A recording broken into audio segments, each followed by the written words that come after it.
Oh, yep, there's the mohair in the nose.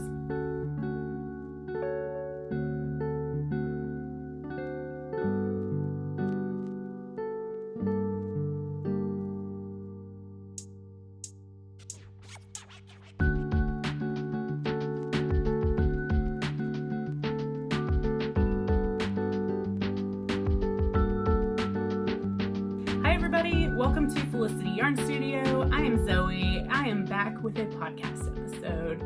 Finally. It has been a hot minute since I have sat down and recorded not just a podcast, but one solely by myself. The last real podcast episode that I have was with Naomi when she was here in October. So it's now December. I hope that you all are doing well. If this is your first time here, thank you for joining me. I hope you'll consider subscribing and sticking around for more shenanigans, knitting shenanigans. So yes, this is a knitting podcast, mostly. Sometimes I crochet, sometimes I talk about the yarn that I dye. So if you want to find links to anything that I talk about, find my Etsy shop. That is all down below in the description box. So let's go ahead and dive right in. My neighbors are surprisingly quiet today. There has been an ongoing chorus of leaf blowers because the leaves, they just never stop out here. So anyway, let's talk finished objects. So I'll go ahead and talk about what I'm wearing. This is the Ponderosa. This is the latest design from Wool and Pine. I did test knit for them. Shocker. So Selena and Abby have designed this beautiful cabled cropped layering piece is what they're calling it. And I have done a whole FO feature video on that I published about a week ago. So if you want to know all of the details, I would suggest going back and watching that, but I'll try to run through some of it real quickly here for you. I did dye up yarn for this, and this is my new colorway spruced up. I do still have the pre-order listing up in the Etsy shop if you want to get in on some of this colorway. It's cabled in the front and there's a stockinette panel in the back, and then you pick up and you knit your sleeves for this lovely dropped shoulder design. One thing that I think that I forgot to mention in the FO video was just how much I enjoy the fit of a drop shoulder. There's just not a lot of bulk on the underarm, and I don't know, it's just very comfortable and kind of flattering the way that it looks on the body as well. I have styled this a couple different ways, which again is in that video. I really enjoyed knitting it. I had the itch to do a cabled sweater for a long time, and this kind of satisfied that for now. I still have a grand plan in my mind for what I want for a cabled sweater, but this was a nice start to that. It is really simple cables, like 3/2 or 2/3. You can do them all without a cable needle. So yeah, I hope that you guys will check out the Ponderosa. So I have two other finished objects, and again, one of them already has an FO video out there, but I wasn't done with it the last time I recorded, which is again when Naomi was here. So this is the Snowpine for those of you who are only here for podcast episodes. This is all over color work with the sleeves being worked with intarsia. So I did mine in a non-superwash version, so it is very warm. It's still really light though, because that is one of the hallmarks generally of non-superwash. It gets woolen spun versus worsted spun, so it's still woolen spun traps a lot of the air in the wool, so you still get a very light, I don't know if I would call it breathable, but it's not heavy or dense. Maybe that's the word I'm looking for. My main color was from Green Mountain Spinnery. The purple sprinkles were from Mondeem and La Bien Aimé's collaboration, and the green sleeves was just some wool that I threw in the dye pot to soak up some leftover dye. So yeah, I really enjoyed knitting Snowpine. It was quite addictive, and it's really satisfying how evenly all of these little sprinkles line up. And if you want more details on this one, I would also suggest I'll link to that FO feature video as well if you have not already watched it. So for my last finished object, I have finished my Nightshift shawl. I absolutely adore how this came out. It is so beautiful, if I do say so myself. Yes, I spun all of the yarn for this. It was from 3 different braids from Wound Up Fiber Arts. You guys know that I'm like her #1 fangirl. So the 3 colorways that I used was S'mores was this kind of brown color, Sugar Plum is the like pinky burgundy, and then the kind of purpley mauve is, I want to say it's called Early Shadows or something like that. I don't know, but I am absolutely thrilled with how this turned out. Once I sat down and actually knocked it out, I literally had like this much left to knit, just like one more repeat. So it all worked out. I had originally spun up 4 different braids for this, thinking that I wanted another color in there. It was like a greeny, yellowy kind of braid, but once I put them all together and started working with them, I really just kind of went for it's not really monotone, but it's all kind of in the same color family, I feel like. But I really love this. I love knitting this Nightshift so much that I have started scheming in the back of my mind for a blanket one day. And I have yarn put aside, like all hand spun yarn to do the shifty sweater, because it was just so much fun to knit. And actually I might be knitting another one of these in my future. I really enjoyed spinning the yarn, working with it, and seeing it all work up like right away. Oh, here's my leftovers. Here's what I had left over in the end. And okay. S'mores, Early Shadows, Sugar Plum, and I did find this little leftover bit from some socks that I made last year, about this time last year, I think. And it kind of worked with them. So yeah, I'm really pleased with this. I don't know what I'll do with these leftovers. They'll just kind of hang around until I got something to do with them. All right, so that clears up all of my finished objects. I've not been working on a whole lot of other things since I knit 2 sweaters in 2 months. So I do have a few other knitting whips to share with you guys. Just some of it might be a little bit vanilla, but there's nothing wrong with vanilla. Vanilla is actually a very rare plant and should be valued more than it is, in my humble opinion. So last month we did travel back east for the Thanksgiving holiday, and we saw Jason's side of the family for that. And when we got there, I was wearing my Sockhead hat, which I absolutely love. I made this one out of Dandelion and Dogwood's Frenemies colorway. It was Susie from Elderflower Stitches sent it to me in our little gift swap that we did a couple years ago. But anyway, yes, I was wearing this and my sister-in-law was like, what is that? I need one like ASAP. I was like, done. That is your Christmas present. She wanted a cream or off-white creamy colored faux fur pom-pom. That was her only request. So I was like, all right, I think I can work around that. She's very much more like earth tones and kind of neutrals is more her color palettes.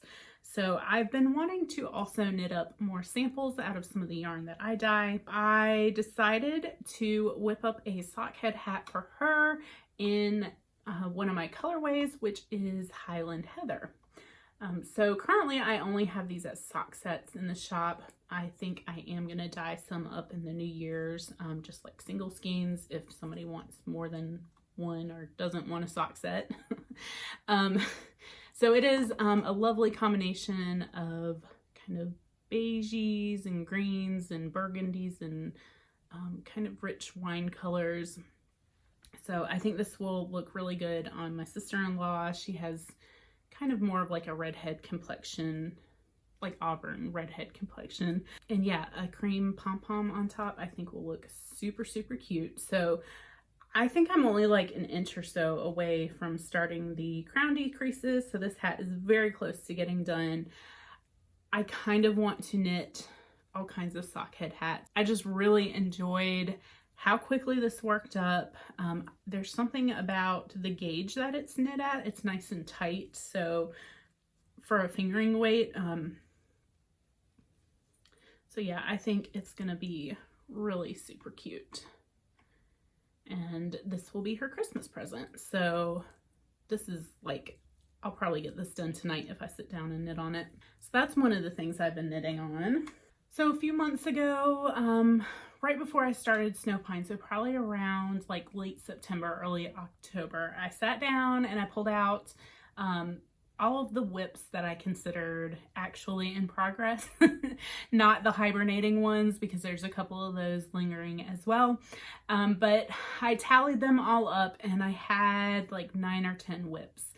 So since then I have completed my Snowpine, I completed my Nightshift, and my Cozy Classic Light. So that's 3 big things off the needles. Completed my Ponderosa. One of the things that was in that pile was a pair of Handspun Socks. So I don't know where the other sock went, but I already have one finished sock. I think it's downstairs somewhere, and I don't know how they got separated, but on the first sock, I don't even remember the last time that I showed you guys these socks. The first one, I literally just needed to Kitchener the heel together. So I did that, and I have since cast on the second sock here, and this is again some hand spun yarn that I spun up on my electric eel wheel, and this is from Wound Up Fiber Arts. And this colorway is either called Nest Egg, Robin's Egg, or Robin's Nest. I think it's Nest Egg. I can't remember. It's been that long. The only thing I remember about spinning these is it was right before I got my e-wheel. I did the first 2 singles on my Ladybug, and then the 3rd single I spun on my electric eel, and I was like, whoa, this is way easier to do on the electric wheel than it was on my Ladybug. So yes, this is a 3-ply yarn in a fingering weight. I am pretty close to being done with the foot here, and then the toe and the heel, and I'll be done. I'll have a decent amount of leftover yarn from this as well. I don't know what this will probably just go into a blanket scrap heap, maybe, I don't know. The only thing of note to say about these is the first sock I did toe up. The second sock I started top down, and when I started these I was like, something's not right here. And I had to go and inspect the first sock, and I was like, oh yeah, I'm doing one of each, which whatever, it's no big deal. They should fit about the same. That's just why you don't let your whips languish for months at a time. Learn from my mistakes, people. So yeah, this was my other little bit of travel knitting. I'm hoping to knock these socks out fairly soon, before the end of the year, most definitely. If I get these done,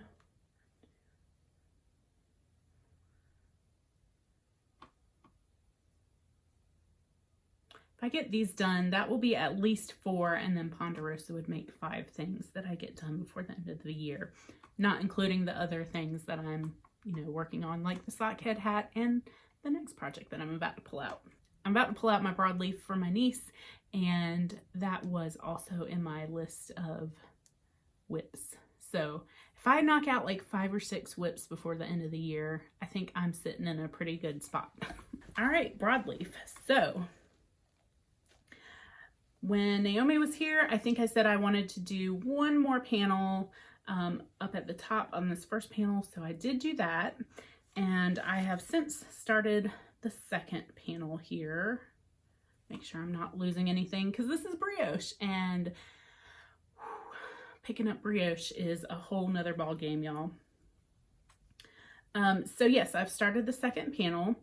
When I saw my niece, I pulled it out and I was like, Are you sure? Are you 100% sure you don't want the pink side on the outside? Because I personally love the pink on the outside, but she is insistent that she wants the blue, which it's her sweater. It's fine. She can always flip it inside out if she really wants to. It was surprising how easy it was to kind of get back into the flow of the brioche here. I was a little bit worried about it after having taken a month or two off. The only thing that I am now concerned about with this one is I'm playing a little bit of yarn chicken because I only purchased one skein of the pink yarn, which is from Ba La Jolla, and it's in the Scarlet Letter colorway. I picked this up when we were down at the beach. The blue is from Spectrum Fiber. It is the Sea Salt. I think it's Sea Spray is the name of the colorway. I have 2 skeins of that, so I have plenty, and that's what color the sleeves are going to be. So now I'm kind of second guessing that last repeat that I did on the first panel. I think it's going to be okay. For the last 2 or 3 repeats, I did weigh my yarn after each repeat and kind of did the math, and I should be like within a gram or 2 of making it. I'm trying not to knit the second one super tight just so they're, you know, they're similar gauge. But if worse comes to worse, I feel like I could do like 1 or 2 less repeats and make this one the front and give her a high-low hem if I really need to. But I'm hoping I don't have to. I don't think I should have to, but it's going to be a close one. So y'all tune in and see how this all works out in a few weeks. So yeah, brioche, really fun to knit. I want to knit myself a brioche jumper at some point, possibly this broadleaf, we'll see. Again, it's another kind of short repeat, like it's you only really have to memorize the 3 rows of brioche. Everything else is not really knitting flat, but because it's brioche, but just doing regular brioche back and forth, not having to worry about the increases and decreases. I don't know if that makes any sense. I don't know that what I just said made any sense at all. You guys bear with me. It has been a while. Well, that's all that I have brought up here to show you guys for knitting. I have worked a little bit on my primrose. I kind of am saving that until I get to a certain stopping point where I feel like shows a good bit of progress. But also I keep staring at my project bag across the room with my primrose in it, and I'm like, I'm coming for you. I'm coming. Come January, that is my project. January is my birthday month. I like to hibernate and sit in the house and do nothing, and I'm really looking forward to getting back to my primrose for the month of January. I do have a little bit of spinning to share with you guys. I think the last time, I think when Naomi was here, I talked about how my nieces wanted to, I won't say play with the spinning wheel. They wanted to learn how to use the spinning wheel. So I had pulled out this blue sparkly Batt. This is from Dunn Spunn. I picked it up at SAF 2 years ago, 2019, I believe. And it's only a 2-ounce Batt. It's most definitely for making art yarn. The sparkle is pretty, but I've got blue sparkle all over my house now. Ooh, and in my nose apparently. So I finished spinning this, and I really was not fussy with this at all. I just kind of made it kind of thick and thin. It's not really, my niece really wants me to make her something out of this, and I'm like, I don't know if it's enough for something. I mean, it's probably enough for a hat, and I thought about maybe weaving it for her, making her a little wall tapestry for her room, but that idea got shut down real quick when I threw it out there. So I also feel like I want to make something for both of them out of it. She said something about a little bag maybe, so I'm like, I could probably make a little pouch or something out of this. So that got finished up. So after finishing that Batt, once they had gone back home, I decided I still wanted to work on my ladybug a little bit more. There was something really satisfying about it once I pulled her back out and, you know, got her going again. So I pulled a random braid from my stash from Wound Up Fiber Arts. This is in her Olive Garden colorway. I promise I have fiber from other dyers. I really, really do. Yes, this is called Olive Garden. It's on her Polworth base, so it's 100% Polworth, non-superwash. And yes, as the name suggests, it's a lovely shade of olive green with golds and yellows in there. I prepped the fiber in a fractal-esque way, I guess you could say, since it's not really a true fractal spin because the fiber wasn't repeating. So like yellow, green, white, yellow, green, white. It's speckle dyed, so you just kind of have random colors all over the skein. But what I did do was split it lengthwise into 3 strips, spun the first strip end to end, second strip I split into 3, spun those end to end. Then the third strip I split into 6 pieces. Split into 6 and then spun those end to end as well. And that's how you get a fractal spin, traditionally with a repeating colorway. So I guess the fiber was prepped in a fractal manner, if you will. So my thought when I spun this up, because I spun it around a DK to worsted weight, and that is what this Nightshift is knit at, I was thinking of spinning this with a potential Nightshift or this shift blanket that I have in the back of my mind. So I'm kind of thinking, what I'm scheming is whenever I need a palette cleanser for spinning, pull out one of these random braids that I only have one of, spin it, throw it into a basket, and eventually I'll have enough for some kind of shift blanket or something. We'll see. I will say this has got to be one of the best spins that I have ever done. I don't know if it has to do with the fiber or the fact that I was back on my ladybug, but it's very even, very balanced. It just turned out like almost perfect, and I'm super, super pleased with it. Like, this is one of those perfect skeins where I'm like, I'm happy just to sit here and watch it, look at it next to me on the table. So I haven't even set the twist in it, and there's like 0 curly cues in it. So that makes me really, really happy.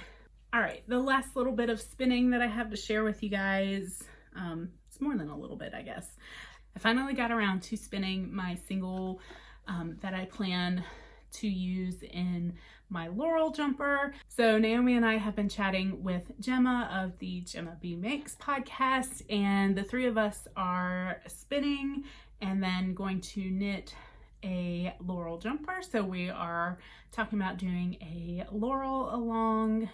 We haven't really hammered out details, but I think the 3 of us are going to get together on that soon and come up with some ground rules, and or not really rules, parameters maybe. I don't know. Clearly we're all professionals, and you know, we're super organized and whatnot. But anyway, here's the actual fiber that I'm talking about. I'm lazy and I didn't want to pull my bobbin off of the wheel. So this is the electric eel wheel, if you've not seen one before.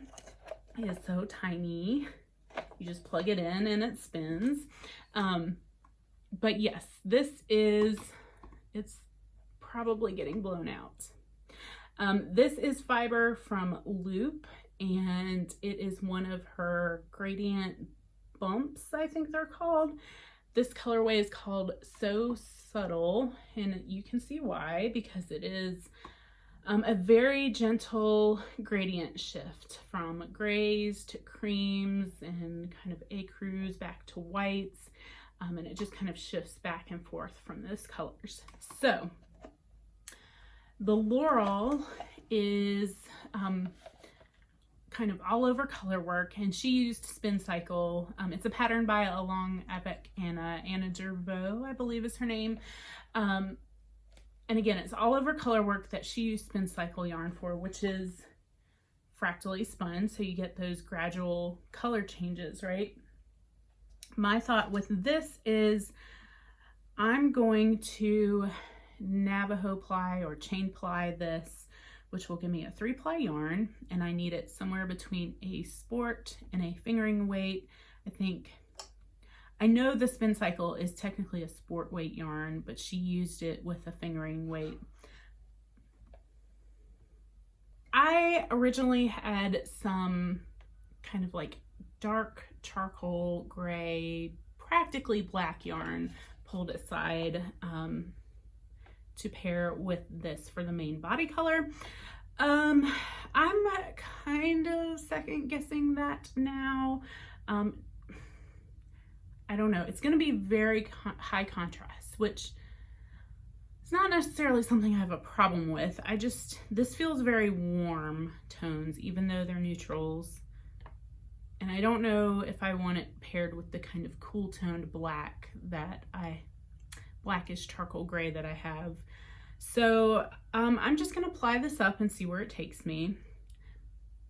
The nice thing about dyeing yarn is I can dye exactly what I want. So actually in the back of my mind, I've been thinking about kind of like a terracotta or like a peachy kind of color for the body paired with this. I think that would look really, really pretty, kind of like desert tone colored. That being said, I am trying to break out of my comfort zone, because the last thing I need right now is another pastel light peachy pink sweater with color work. I went through my chest of sweaters a few weeks ago. I have like 8 mint green like this color sweaters already. I have at least 4 to 5 kind of peachy light pink colored ones. Yeah, I mean, I love them all. I wear them all for the most part, but I only have like one dark one, like a dark blue, and I've got my brown Swancho.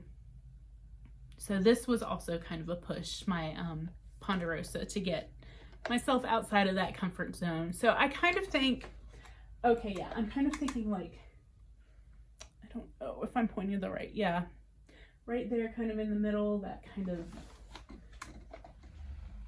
orangey, peachy, oh yeah. I think that needs to happen. So that is what this is going to be. So I've kind of chain plied a few times, or now have applied a few times, a few different little things with varying results, but I think I'm getting a little bit better at it.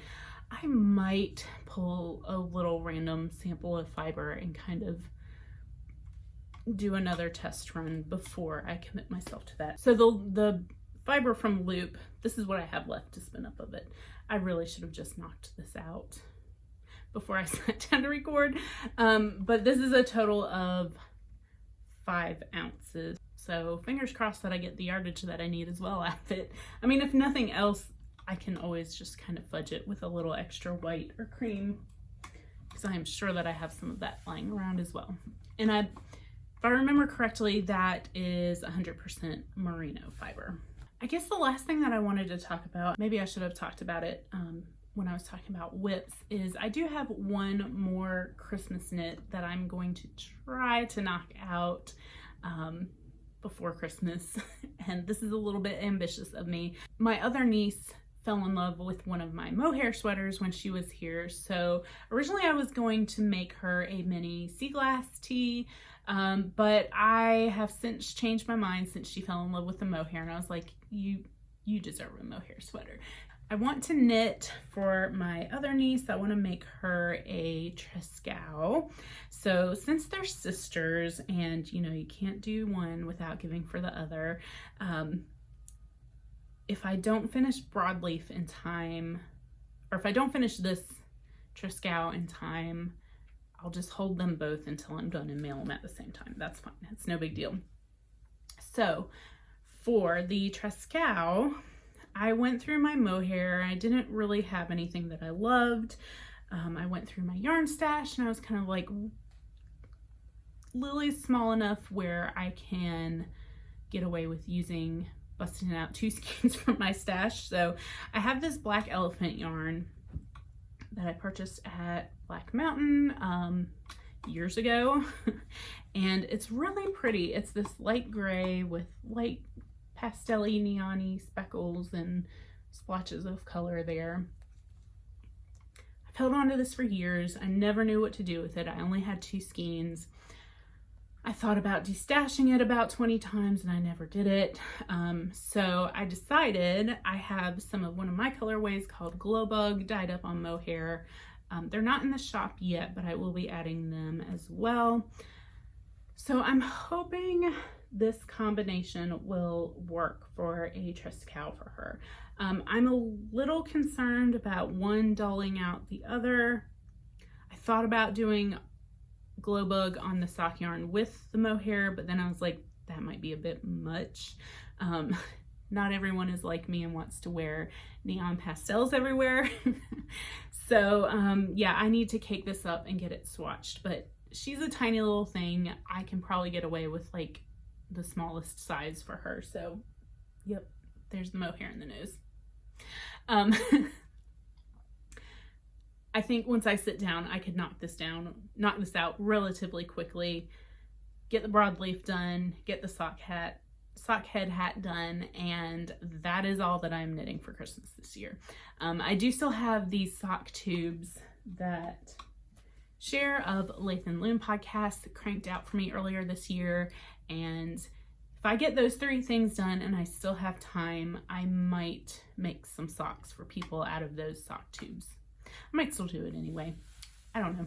We all know that I have trouble sticking to a plan, to one project at a time, but that's just the way my creative juices flow.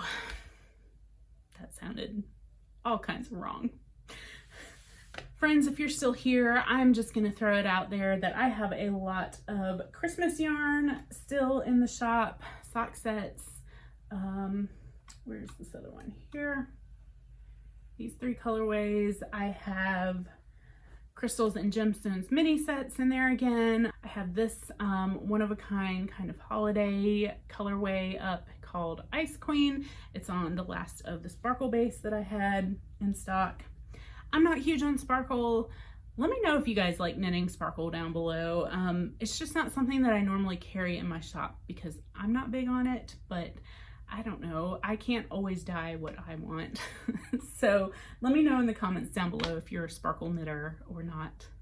There's lots of other stuff in there though. It's the time of year where I go through and I start pulling out all of my little mist dyes or things that I use to just soak up dye at the end of the dye session.